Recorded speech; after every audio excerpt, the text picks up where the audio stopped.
Hi, New York. It's Dr. Vossen, the city's doctor.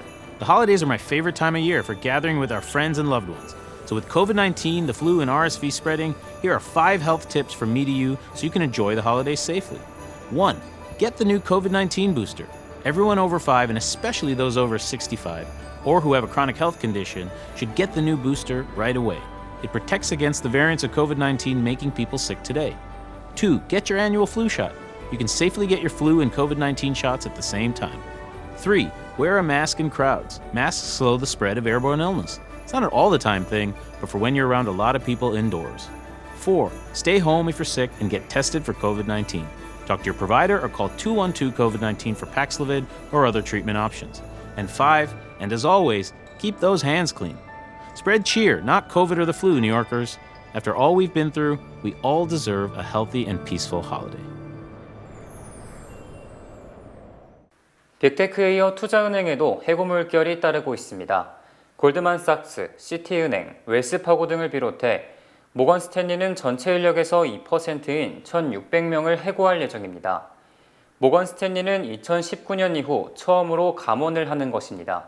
모건 스탠리는 특히 투자 계열의 매출이 전년 동기 55% 감소해 몸집을 줄이기 시작한 것입니다. 웰스파고는 지난 1일 주택담보대출 부문 직원 수백 명을 해고했고 지난달 초 시티그룹은 50명, 바클레이스는 200명을 감원했습니다. 월가은행원의 보너스도 줄어들 전망입니다. 지난 2일 블룸버그는 JP모건, 뱅크 오브 아메리카, 시티그룹 등이 직원들의 보너스를 최대 30% 삭감할 계획이라고 보도한 바 있습니다. 한국 K-팝을 소재로 한 뮤지컬 K-팝이 오는 11일이 마지막 공연이 될 거라고 인스타그램을 통해 알렸습니다. K-팝 뮤지컬은 타임스퀘어 근처 극장에서 일반 관객을 대상으로 처음 공연을 시작했으나 저조한 흥행 성적으로 인해 조기에 막을 내리게 된 것으로 보입니다. 브로드웨이에서 현재 공연 중인 23개의 뮤지컬 중에서 K-팝은 지난주 평균 12만 6천 달러의 수익을 기록해 최하위 성적을 보였습니다. 최근 뉴욕타임즈의 연극 뮤지컬 분야 수석 평론가인 제시 그림은 K-팝에 대한 리뷰 기사에서 줄거리의 미흡한 전개와 함께 노래 가사가 극중 인물의 상황과 맞지 않는 경우도 있었다고 지적했습니다.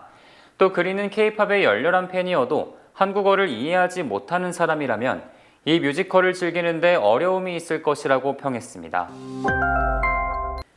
블룸버그 통신은 어제 워싱턴 DC 검찰이 아마존닷컴과 물류회사 아마존 로지스틱스를 상대로 민사처벌을 요구하는 소송을 제기했다고 보도했습니다. 아마존이 배달기사에게 돌아가야 할 팁을 주지 않았기 때문입니다. 소비자들은 자신들이 준 팁이 배달기사에게 돌아갈 것으로 생각했지만 검찰은 아마존이 이를 직원급여 등으로 전용했다고 지적했습니다. 그러면서 작년 아마존과 연방거래위원회 FTC가 합의한 내용을 근거로 들었습니다. 앞서 FTC는 배달기사들이 팁을 100% 받을 것이라고 아마존이 약속했지만 2년 반 동안 회사 측은 팁 일부를 인건비 등으로 전용했다는 사실을 밝혀냈습니다. 연방준비제도의 긴축이 예상보다 더 오래 지속되고 그에 따른 경기 침체 우려에 원달러 환율이 상승했습니다. 어제 서울 외환시장에서 달러 대비 원화 환율은 전거래일 종가보다 2.9원 오른 1321.7원에 거래를 마쳤습니다. 전날 종가보다 3.2원 오른 1322원에 개장한 환율은 한때 하락 전환에 1312원까지 저점을 낮췄다가 장 후반 반등에 낙폭을 회복했습니다. 투자자들은 오는 13일에서 14일 예정된 12월 연방공개시장위원회 FOMC 회의를 앞두고 연방준비제도의 긴축 지속 그리고 그에 따른 경기 침체 가능성을 우려하고 있습니다.